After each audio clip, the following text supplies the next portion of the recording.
What up, y'all? You tuned in to the 52 Scott Podcast. Welcome to this edition of Black Friday. I'm your host, Slash, and with me I got comedian 96, K Money, and Freddie G. Together, we the Mind of Men. Don't forget to like and subscribe, plus follow us on Twitter, 52 Scott Podcast, on Instagram and Facebook, the 52 Scott Podcast. All right, and welcome back to Black Friday. Another great topic again today. So, I want to talk about black excellence and how far we've came since slavery ended back in 1866. Now we, of course, years beyond that, but I think we've done pretty well as far as black excellence. We've conquered almost every sport known to man. You could call it golf, baseball, even football, hockey. We pretty much we got hockey. Done some black hockey players. Yeah, we pretty much all over, you know, in the sports and entertainment world. Of course, movies, actors, everything. Pretty much doctors, lawyers, even president per se. You know, so I think we have been excellent in a lot of different areas in life, you know. Would y'all agree to us being excellent in everything, or some things, or what do you think we are excellent in? Well, first of all, absolutely. I believe that we're excellent. We put our mind to it. We can conquer almost anything. And I say that because of the way this country was originally designed. It was designed for us to be slaves. Mm-hmm. That's what it was designed for. Correct. Right. And so I think about they just had here recently the first black female pilot to retire from a commercial airline. Right. And they started showing older photos of her, right? Where she was a pilot in the Air Force flying these jets. Right. And she had an afro. You could tell it was and she's an older lady now, but she retired. But I thought to myself, she must have caught hell. Mm-hmm. Yeah. In the Air Force. With all these men. Yeah, being black as a pilot. Not to mention, if you are a pilot, that means that you are an officer. Right. So that means that people have to salute you, and you are high ranking over a lot of people. Mm-hmm. And for her to be a black woman pilot, and the first black commercial pilot, that was excellent. That was excellent. Right. And also, what made me proud is they took a photo, right, of the black woman. She was looked like she had some dreads. They were all gray, but they showed the next crop of black women pilots. They were young, and they all kind of like, it was a still photo of them jumping in the air. Yeah. And I thought that was cool because those young ladies were black, young, and man, I was proud to see that. And they're coming behind her, and she's allowing them to follow and opening the door for so many others. Is what that says. Yes. So yes, that is black excellence.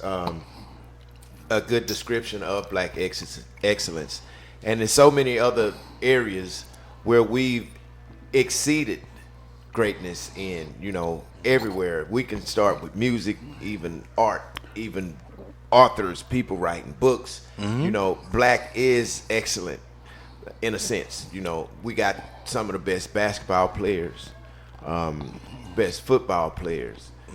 I give you one even better. We talked about this on another show. We had a actual comedy show for these judges. Remember the 37 judges, the 37 black judges that got voted in? They have a big picture. Right. Well, I remember. We had a comedy show for those. So that, to me, to make it to judge, because you gotta first go to the school. They do a lot of school. Then you gotta go be a lawyer. And then whatever else you gotta do to be a judge, to make it there, you know, and then they were young black people. Yeah. So, and for 37, that's a lot. That was a lot. I mean, it's actually pretty good, you know, because the concept of black excellence challenges negative stereotypes. So we know where we come from, the hood, all the negative stereotypes about black folks. Oh, he ain't gonna be nothing. You know, you hear that a lot. All you do is this. You smoke weed all day. You drink alcohol all day. These are the stereotypes that most cultures believe about us. Yes. But where we challenge that and why it's so excellent is because we made it through all of that, even with the situations we grew up in or lived around, or our surroundings were, you know, murders going on around us and all kind of stuff. So we've made it through so much, and black, not only is black excellence, black is strong. One of the strongest cultures I think in the world is the black culture. I mean, you have to look at everything we had to overcome, and you know, you were mentioning earlier some of the things that we've excelled at. You know, the spectrum now is much broader than it was, you know, when we were younger. Right. You know, our childhood, you know, we felt or thought that, you know, either becoming an athlete, famous athlete, or music was our way out. But now you have, like you just mentioned, the 38 judges. You know, we've had a black president now. So the kids nowadays, the options are limitless to what they can achieve and become and excel at. So, you know, yeah, we definitely have as a people, you know, we're good at mastering, you know, that craft and making it our own. Yep. And we've even excelled at stuff that I know most of us as black students in school probably never really even liked this course, science. We've excelled even in that. Yep. And that's something that I know most black students and people that I went to school with, nobody likes science. Nah, I ain't like, nope. I just like National Geographic because they, never mind. Well, I ain't gonna lie, man. That was my favorite subject. Science was. So look, so was Dr. Mae Jameson. That was her favorite thing as a black woman. She excelled in science, you know. First African American, actually. That's what's up. I liked science, watching it, but not doing it because I kept burning myself on the bunks. Well, science, in order to like science, I mean, doctors had to be interested in science due to, you know, surgery and stuff like that, trying to save individuals from blindness. It was a lot of stuff about science was necessary for doctors. So most doctors went through several science classes, learned how to, you know, the only thing they taught us in school was how to dissect the frog. You know, that was surgery, that was types of stuff. Yeah. So science was something that I know I never really was big on. So, you know, I didn't see myself excelling in as being a doctor or nothing like that. But as you mentioned, the lawyers, you know what I'm saying? That's also giving blacks the opportunity to be in that field, especially if they have children that they can hand this down to. Anybody that gets out of high school after 18, whatever years it is, from 5 to 18, high school, and willingly go to school for 8 to 10 more years after that, man, hats off to you. I'm sorry, hats off to you. That's excellence. And then you complete it and go on to be a lawyer, a doctor, or man. We got millions of let me say a lot of people in excellence of arts, such as music, movies. You had a show, Comedian 96, where you spoke about these people who were authors and poets, Maya Angelou and James Baldwin. These people, they exceeded in the arts. They did. You know, so much that black people have exceeded. I think we've exceeded everywhere, to be honest. I don't think there's nowhere we can't put our mind to and overcome whatever that issue is that we can't get above. I think we can conquer it because we've shown. Do we have a I think one thing we don't do. We have a Tesla type person, like what's it? Do we have somebody that's You mean inventor? like Tesla? Like what he's doing. Same thing with the guy from Tesla. You got to understand, most of the things that have been created for everyday life has been invented by black people. That's true. I mean, you got to keep in mind, he may have invented Tesla, but he has people working for him. You have to think those people. Yes. And shout out to my homeboy Slink in Cali. He actually works for Tesla, and you have to think they've excelled to be able to program and get a car to do the things that Tesla does at this day and time. Mm-hmm. It's remarkable to me. That's why I want to know about Slink and not what's his name? Jeff Bezos. Whoever, Is that Jeff right? Bezos? Yeah. No, Elon. Yeah, Elon Musk. Elon. Yeah. So I want to know about Slink. I know about Elon. I know he owns it. That's all I know. But is he doing the work that you're behind the scenes to keep it going? Those are people that make that company excellent. I agree. Yeah. So, I was gonna say I forgot what I was gonna say. Just go ahead, bro. Well, it's so many, black people that we can talk about in Black Excellence, man. And I think a day like today is a good day to recognize some of these people, because we never want to forget where we come from, some of the things that we were able to create, because in reality, what that does for people that's listening is it helps give them inspiration, right, motivation on doing something, to the best of their ability. I do remember now. I think one thing that we're excelling at now is entrepreneurship. You see a lot of businesses opening, black businesses opening up. I agree with that. We didn't have the opportunities, and I think we're taking advantage of it now more so than we did, 10, 20 years ago. That is honest truth. Yes. Well, that's why I say you see the difference from where slavery come from to where we are now. So, and really what I'm trying to say is we have to see that as saying, hey, we can't say that somebody's holding us back no more. Yeah, you can't use Let's that stop excuse. that. Let's start figuring out how we need to work together to get it, because it's not about them, it's about us. And if we keep saying them, we've already lost. You already lost, because they ain't holding us back. Right. You know what I mean? And I'm just gonna be honest. So a lot of everybody, that did what they did, we all went through a lot of stuff. But guess what? Them people not holding you back.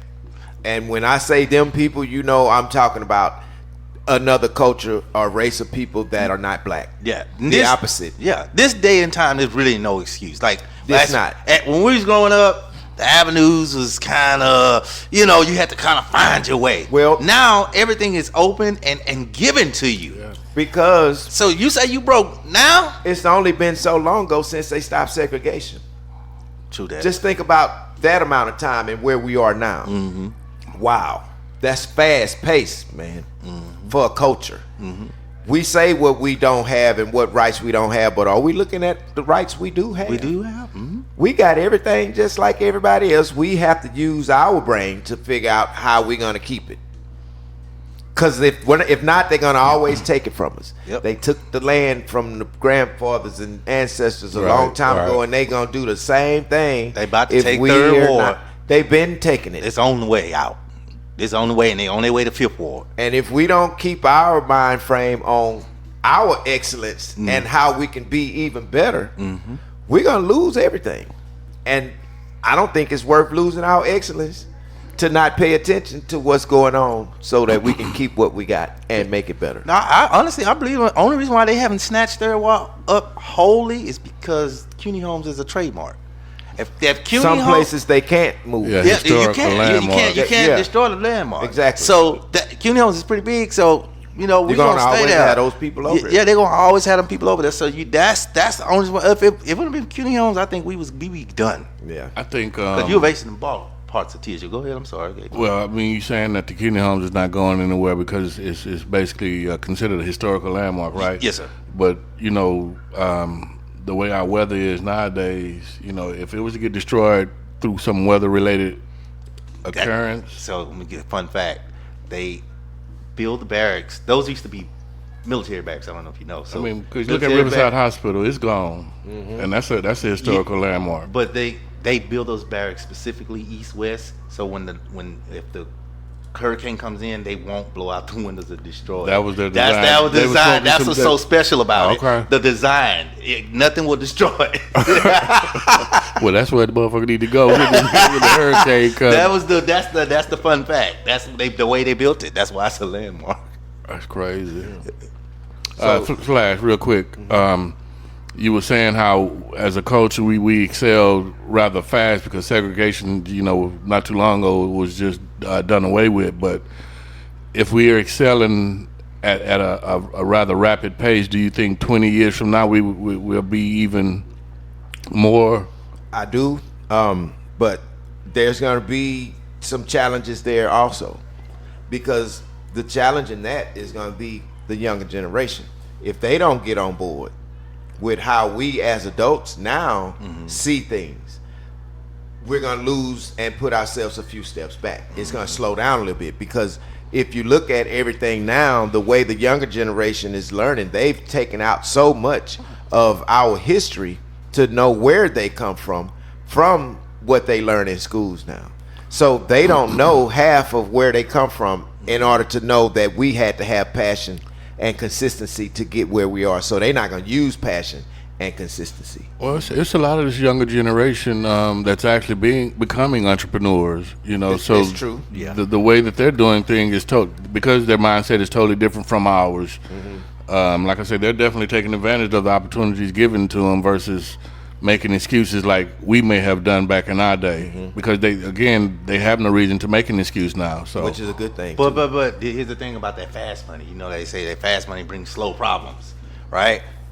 What's going to happen? A lot of people are YouTubing or OnlyFanning it or something of that nature, and they're saying bypassing education. What they're not thinking about, you good now, but shoot out 10 years from now, and with Elon Musk trying to take over Twitter and probably Facebook later and so on and so forth, it may get to the point where Elon probably getting half your money, where you ain't gonna be making no money. So 10 years down the line, you decided to YouTube. So your first 10 years was good for you. Now you 30. Now what you was doing and got shut down. Now you got to go to school, but you're 30. So now you starting life all over. So I think a lot of these people that are making this fast money, it's gonna catch up to them. Fast money brings slow problems. It's good now. Well, in a sense, probably, know, and I guess it just depends on if it's a crime what they do. No, the YouTube money. YouTube, they paying the YouTubers for their money. You do your video. That's not a crime. It's not a crime. So I don't think that's going to stop anything. I think that's going to get better in a sense. I think that's what I'm saying. Purposes is how they would get in trouble. I disagree. I think this is fool's gold. The YouTube stuff is fool's gold. I don't think it's going to last. This is my honest opinion. Don't get me wrong, you'll be able to post, but you're not finna make as much money as you was making. You're gonna probably do good next 4-5 years, but I promise you, they're gonna make some changes where you're gonna have to meet too many criteria to get this bread. Because if that's the case, then everybody in the world could just do something, throw something on there and get that money. First, what I don't want to do is change what we're talking about. On the subject, black because that has nothing to do with this. The black people. No, I know. I'm saying because we don't control those money directions or however. Yeah. But black excellence, what we can control, and the stuff that we have done, have been proven to be the best that can ever do it. Which is why the people come and get us when it's time to do those types of jobs. Yep. The football players, the basketball players. You want championship people, you go and get black people. You want great music, you go and get black people. Yes. You know what I mean? In a sense to where we are the number one sought out person or sought out culture for anything in the world. Maybe not president. We wasn't heavy sought out for that. We just made it there, which shows a good sign in how fast and vastly we're moving. My only concern, man, and I use only loosely, is that as a culture, I think that we're going to always be a little bit behind reaching our potential as a culture. I agree. Let me elaborate. So, every generation has said in some way, shape, or form what we're saying today. Right. We need to do this. We need to make sure we do this. And then we've even talked about in other previous shows how the generation today, you know, yeah, they making money, but some of them still kind of wilding, and those are our kids now, and all of that stuff. So I think that we're so creative and powerful as a culture, but at some point we got to realize that really together we're stronger. And as a culture, and I think that we're going to always be, well, I don't think I'm going to see it in my lifetime, to where finally, as a culture, the black community has built a chocolate town like Chinatown. Like Black Wall Street, you know. And so finally, as a culture, we've done it. We got our stuff together. I just feel like we're gonna always be behind on reaching our potential as a culture. That could possibly be because of some of the knowledge. You know, we mostly the last ones to get the knowledge. Yeah, but see, certain stuff. When you say that, and I get it, that's but more self-inflicted. when you say that kind of contradicts having the opportunity to go to school, right? Or learning or reading. Yeah, because these opportunities are here. Right. It's just a matter of us taking advantage of it, and we're not taking advantage, which hinder us from reaching our full potential as a culture. Yeah, exactly. Full potential. Yeah. Look, speaking of black excellence, remember I've always said this. Just imagine us blacks, Crips and Bloods and all that, or whatever gangs are out there, BDs, Vice Lords, all black, and they decide to not do violence anymore and to do good for the community. Yeah. How much excellent would we be if they say, you know what, we finna go out here and help medical, we finna go build houses for the homeless, and they just did positive. Yeah. Man, that's it would work, and I think we just have to all be on the same wavelength when it comes to that, which that's the black getting that amount of people on the same page is the hardest thing to do. We know it's been going on for hundreds and hundreds of years, and there's still a few people who don't know where they come from in order to know what to, you know, I guess grab onto or fluctuate towards, because you got to know who you are to know what interests you and where you fit in this whole little program of everybody working together and making some money. And I just say, you know, as the black culture, if we put more time in together and learn each other rather than, you know, hate each other or whatever, you know, we go through, I think it'll take us to a much better place. And I think a lot of y'all would agree. And that brings me to my black fact. And my black fact that you can't take back is Barack Obama, the 45th president of the United States, is our black fact that you can't take back. Made it to the presidential state that I don't think that another black man will make it to for a possibility of time. So he was the first, you know, again, black excellence at its best. So shout out Barack Obama. You did your thing. Black fact you can't take back. So that's going to do it for this episode of Black Friday. Hit that like button and subscribe. Follow us on Instagram and Facebook, The 52 Scott Podcast. On Twitter, at 52 Scott Podcast. Check us out on Monday for Music Mondays. See y'all then.